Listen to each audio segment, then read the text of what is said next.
ஐயா, துரந்தர் படம் பாத்துட்டீங்களா? துரந்தரா? தம்பி, அது ஒரு சார்பு படம்பா. பாஜக அரசுக்கு சாதகமா நிறைய காட்சிகளை வச்சு எடுத்திருக்காங்க. அதெல்லாம் பார்க்க மாட்டேன். ஐயா, உங்களுக்கு ஒரு உண்மை சொல்றேன் கேளுங்க.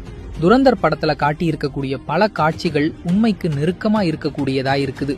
2004 முதல் 2014 வரை காங்கிரஸ் ஆட்சி காலகட்டத்தில இந்தியாவுடைய தேசிய பாதுகாப்பு எப்படி திட்டமிட்டு பலவீனப்படுத்தப்பட்டது அப்படிங்கறதையும், நிழல் உலக தாதாக்களுடன் அப்போதைய ஆட்சியாளர்களுக்கு இருந்த ரகசிய தொடர்புகள், மும்பை தாக்குதல் மற்றும் தொடர் ரயில் குண்டு வெடிப்புகள் போன்ற பயங்கரவாத செயல்களை தடுக்க தவறிய காங்கிரஸ் அரசின் மெத்தனத்தை தெல்ல தெளிவா காட்டியிருக்கு துரந்தர் படம். அதே போல 2014ஆம் ஆண்டிற்கு பிறகு பிரதமர் மோடியின் தலைமையில் ஒரு புதிய பாரதம் உருவாச்சு. சர்ஜிக்கல் ஸ்ட்ரைக், பாலாகோட் தாக்குதல், 370வது சட்டப்பிரிவு நீக்கம் மற்றும் பயங்கரவாத நிதியை முடக்கிய பண மதிப்பிழப்பு மற்றும் பயங்கரவாதிகளை ஒடுக்கும் திட்டங்கள் என இந்தியாவை பல மடங்கு பலப்படுத்துச்சு. இந்த உண்மையை தான் துரந்தர் படத்துல காட்டியிருக்காங்க.